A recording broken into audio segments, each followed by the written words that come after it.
léegi mu fa ne moom big artist la Ousseyn suy wax sax ñoom fee nii mu ngi baaxu mu ngi xam nga bëggul koo post balaa esti di ko gis su ne ko yaa ngay roolaa waaye di sound like that attaque su eewoo ëllëg sax mu ne gars yi nag nii sax dañ koo dem neexal gisul su waxee di same thing dañ koo dem neexal am nañ artistes yoo xamante ne comme gars yi duñ mus a nangu pour ñooñu buñ bokk seen plateforme yi so li nga di xamee ne ñi markati taat leen ay fii but people like ST are really big yeah ST don't need them ñoom ñoo need ST trust me if ST got mad at Pa Jawara or Sticky Bini, they go on their knees. Si level bu ñu nekk right now, so they organize best of the best. Actually, war nga indi ndoo yoo xamante ne like comme xam nga boy, you can about Dada for what reason? Man Dada la ma mun a defaral suma life, la ma mun a Dada benn half mburu sax musul ma koo jëndal. Tandarma sax benn tandarma sax Dada musul ma koo jëndal, musul ma koo may. So waaye dama ko over love. Even right now, man, I fuck with Dada, but then comme man du ma dee ragal pour wax dëgg Dada suma ji la, I got love for him. And su ma amee dara lu ma defaa moom naa ko call. Bay Ousseyn boy, nañu nit ñi ngi koy about no Gambian artist. Understand nga? Respect laa leen def, ñoom yëpp respect laa leen. If I say this, waxuma la ñoom Broke, ñoom ST, ñoom Silk Chris, you know, those are not on my level. ñooñu suma kotoo leen, ñu suma mag leen, you know. But ma laa wax ne am na crooks yu bari yu fi nekk yi yenn Gambian artist yoo xamante ne instead of ñu dem ñu liggéey ñu génnee good songs de dañoo dem di play smart. Su hitee tuuti rek comme aram ngeen dem di ko support di ko indi seen platform I don't call that promotion da nga war a shout out to Trend Gambia, you know, shout out to all the bloggers, you know, that supporting Gambian music fairly, you know what I mean, without picking sides or wherever, like, or without, you know what I mean, you know, doing it for the clout or wherever, you know what I'm saying. And shout out to Ajay Dean, one of the baddest girl in the internet, one of the. If you got lazy and I got lazy too and I just get the fuck out of here, man. Let's make this happen. But it ain't about it. Yeah, but you know what I mean? Like, there's a whole lot of, like, bullshit going on in the Gambian, you know, focusing on my album and all that shit, you know what I mean? I know the kind of rapper I am, you know, and y'all, like, I don't need to mention the other side, but I know who I am and I know what I can do, what I'm capable of. So, that is the thing, man. Hey, the type-ish, I see you, bro. You're my G, I always see you, man. Yeah. So that's the thing. That's what we got going on. Shout out to Trend Gambia, you know, shout out to all the bloggers, you know, that supporting Gambian music fairly, you know what I mean, without picking sides or wherever, like, or without, you know what I mean, you know, doing it for the clout or wherever, you know what I'm saying. And shout out to Ajay Dean, one of the baddest girl in the internet, one of the baddest chick on TikTok, man. See fire. Boy, being all by Inter Milan, we know, no doubt. Like, we not, look, you know, we got the energy, we are motivated, you know what I mean? Like, we just going out for it. We going all out for it. We not playing, you know. We got Lamine Yamal, the most skillful kid in the whole fucking world, and we got Lewandowski, you know, in the fucking pitch today. You know, we got a whole lot of surprise for you niggas out there. Italy, Spain, come on, man, it's a whole different shit. Italy football and Spanish football, we all know it's not the same, so don't get it wrong. Today, Barca is gonna cook these niggas up. Then my guy Pebble come dicks. I swear down, I know what I took it over. Like, the La Liga, we already, y'all know what's up, man. We're already on the top. Trend Gambia, I see you, bro.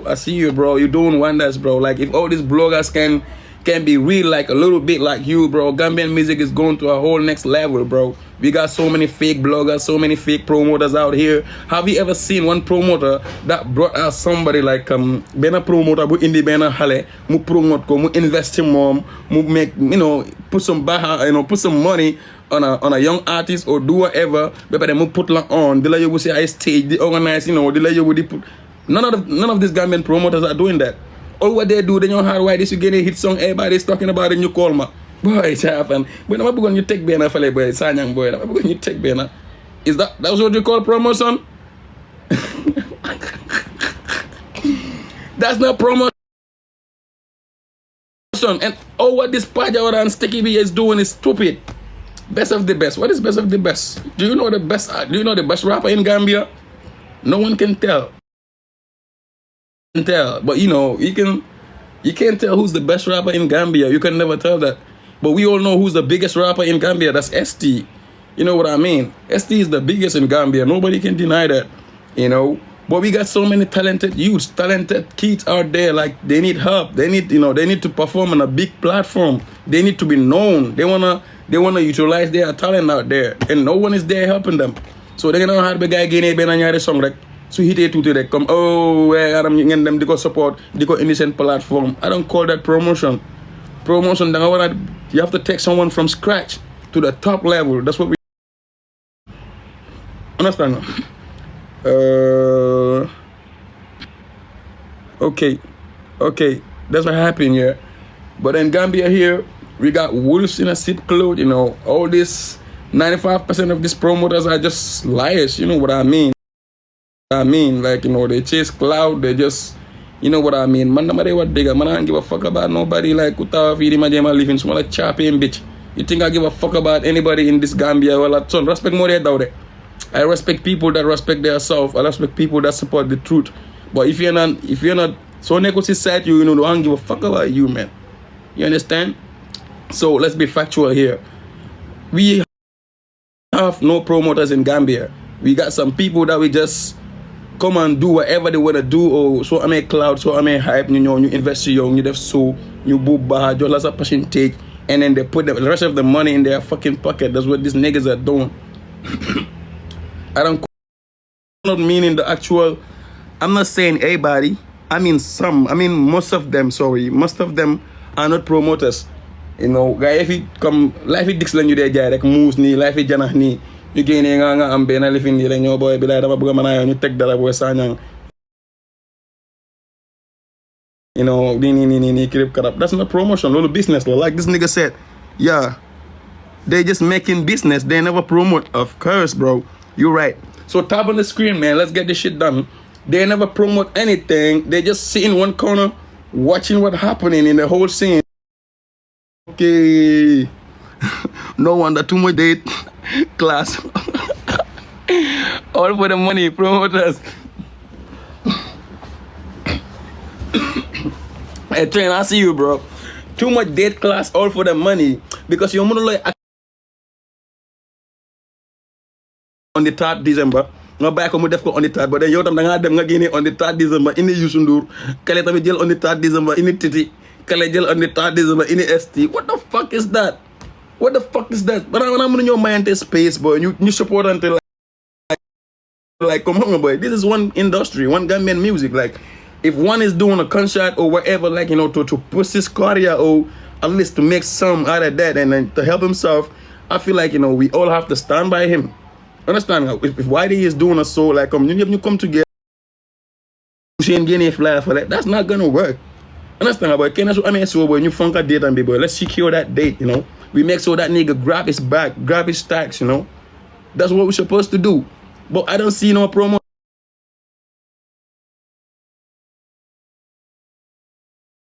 Akibo, you know, a whole lot of promoters, they're really doing good. You know, those niggas are loyal, you know. But come on, man, this Sticky B Pajawara is trash, bro. This best of the best is trash. I don't give a fuck if you don't agree with me. Because I've been in this industry, I know what's going on, bro. I've been on the open mic like 2 times in a row, and I've been paid for good money, like for all that shit. So I'm not trying to belittle, or I'm not trying to look down, or I'm not trying to criticize what they're doing. I'm trying to speak up the truth. And if you don't stand by me, you better get the fuck out of my life.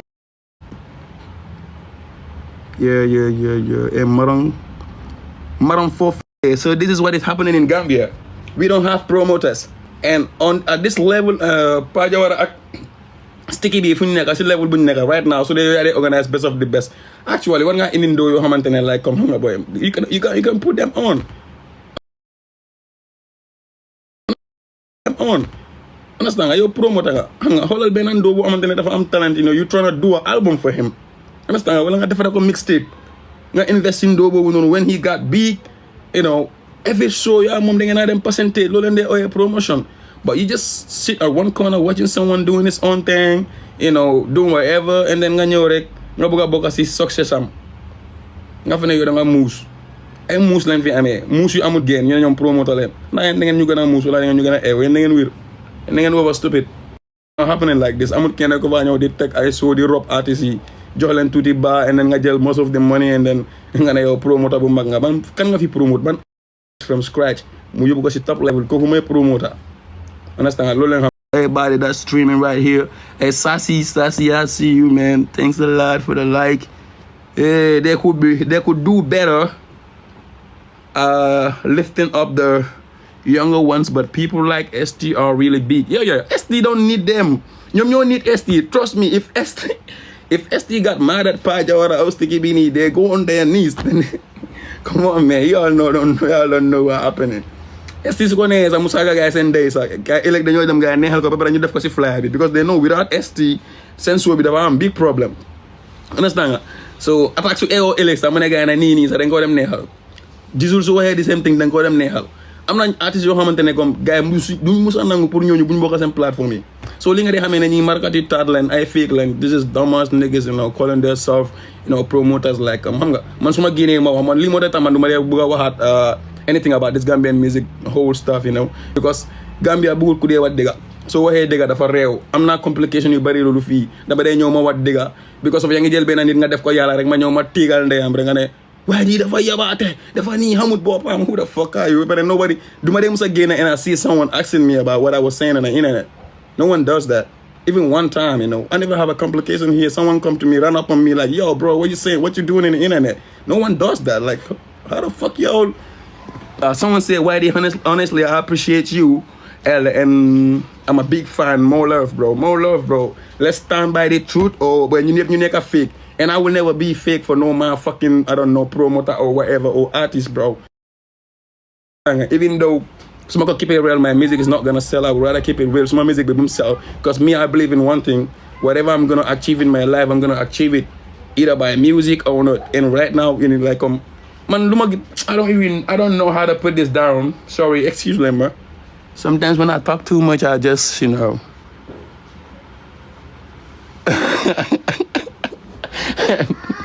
why all men sending train Gambia? Bullet record that. But hey, Katie, I see you, Katie, my baby sis. Hey, DJ Mighty Raps, bro. You know the deal, bro. I just said, bro, you've been real since.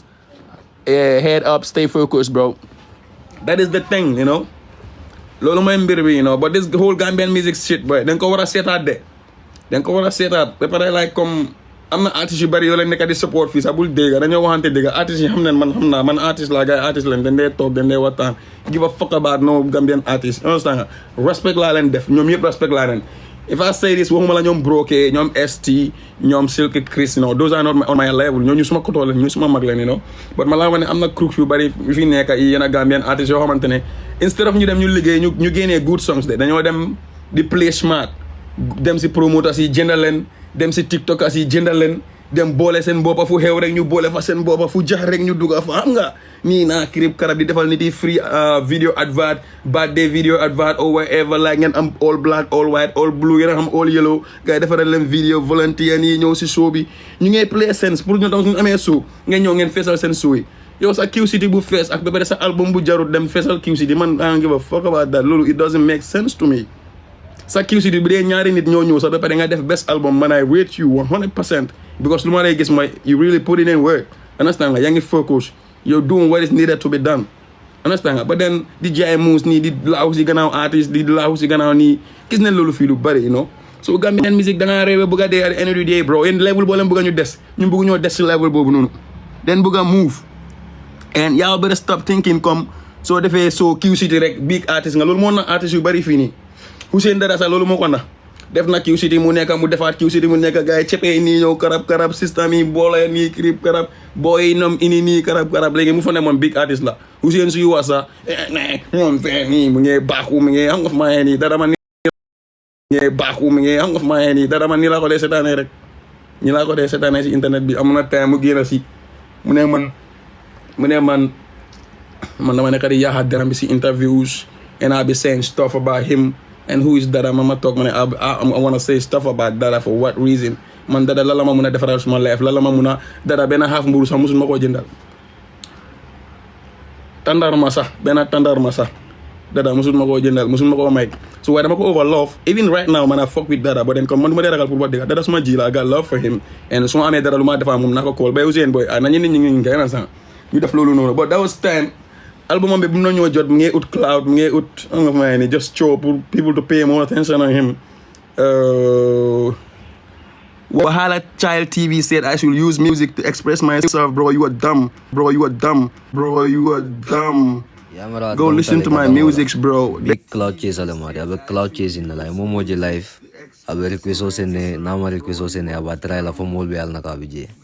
Cloud chase ala mari. Clown olen clown. African child.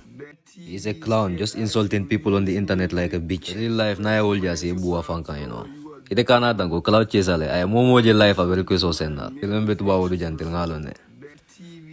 Aman kendi afal buka manya korosi. At after famous lal by force, you know, and kind of fucking papaya clown, you know. Go listen to my music, bro. There's nothing that I never said on my songs. Man, I talk about issues that going around in your house, your neighborhood, everywhere. Understand? So don't come here, don't come outside here trying to disrespect me. Don't do that. Don't do that, bro. I'm mute, getting less of my life, block last time, and day for they don't give a fuck about that. So, like, they go to my and what happened, man, my demon si so that those days, man, I still cool no, my demon si so that, you know. Yeah, my demon si so that, you know, when you want to perform, that we ever cool, you over sound, but you on songs, sir. And last concert I was there, and he treated me nice. But after man, to the complication at ST, my mom the lunek of DJ. Problem that they am problem that DJ. So my dem fofu no, mu gis ma sama ñaar sama boy South Africa ne ñu ñëw te man maa ko linkaa ñooñu sax dem am naa ñooñu collabo man am waa ñu yem ñu am collabo ñu ñëw sa boy soo gisee kii ni moo acté boppam kii mi ngi def boppam comme ku mandi comme ku jël saaku gaaw ndo bi ni la na acté da acté boy Wahala TV man suma la bloqué amaluma benn njëriñ I feel like yow suma ji nga sax I've been come don't take it wrong, it might be complications, you know, but I don't have no negative energy towards you, man. Watch the live and yeah, stream and, you know, show your braids. But this is not good. These are not like new braids, you know. I did this just, you know, because I feel like boy, like if they over jail time, but I'm a little boy. Ben a little, I'm going to buy a small boy, I'm going to buy 2-3 months, you know. Because my mother told if it's swag, you know, so you boy tell whatever, bro. Understand? I feel like the magla legi, I guess. You seeking la nigga di you know, so right now I'm gonna expect sir pour am jabar am dom comme you la nekk di xalaat waaye nekkul di ak bad boy si dëkk bi naan yow yaay bad boy fii come on bro ni di passionate lulu bro we on some next level shit honestly but I'm putting all this stuff on songs like oh yeah I know yeah, I know, you know, but I'm not trying to sound negative here. Like, you know, Gambia, anytime you spit out the truth, they be like, yo, he's negative, he's saying stuff, like, you know what I mean? That's why I mean, like, respect. I respect each and every Gambian, trust me. Koro is my favorite song. Yeah, thanks a lot, bro. So this is what happened between me and Hussein. Like, madam si swami, mugis mama wara perform that. But the fact that maybe mana esti doshi cool, man, I shouldn't talk it together, man. Mom, so I boys. So if they make a video, where the first skip phone, me mo definitely move video sad bale. Maybe Google ko post bela ST because gis when they yang roll out idea. Sound like that. So madam si saw me, boy. Me perform low, nyep bem des man. Li mo any problem, me la mota mama them on an interview, and people asking me, we not seeing you with Dada anymore. What happened? Like, you know. Instead of being a coward or like a man up, like people that man not mislead, don't understand. Man, who the fuck is that? Man, again, okay, this is what happened. Key, the man see, okay, man, I don't even explain the whole story on the interview. The man just a hinge, and then they took it from there. I learned to go see social media, and then when you get on your life, you maintain stream life, and yeah, you know, hey, Minte, I see you, man. You know, some people like, you know, some people be lying on in the interviews, and then who the fuck are you? Put man will lie about you. That happens like 4 months, I don't know. So, neko digis legi mange wat dara last time when you did my big up she life and me find a problem with the problem with jail. Man, I am problem. So anytime when you what about Gambian music stuff, problem with have whatever things that are going wrong, I'm gonna drag him up. I'm gonna drag him in to my business, and that nigga can't do anything about it. Lyrically, physically, mentally, anything. Understand me? No rapper, because so many rappers be like, hey man, my the best rapper. Okay, man, the only rapper, No, I don't want to even mention that. Koko sa mun na mo free small su dege na ma ne hey mom la gonna I don't know. But then rapper ye rate land, but then on my generation, I don't give a fuck about any rapper. Anybody koko buga try like koko buga text none def whatever. We can go on Sting or wherever, like we can bet money. You know, if you think like yeah, YDEE, you got that rapper, like the last support, like na Faisal Q City, you are the best rapper. That's a fucking lie. You got supported by this Gambian so-called audience. I don't know why. Because the fact that TikTok ay ñu ko post and then all these big people la ne jëna nañ ñi rek ci social media bi rek sol sen dalay dem ci show bi Faisal Q City boy ngay way nonsense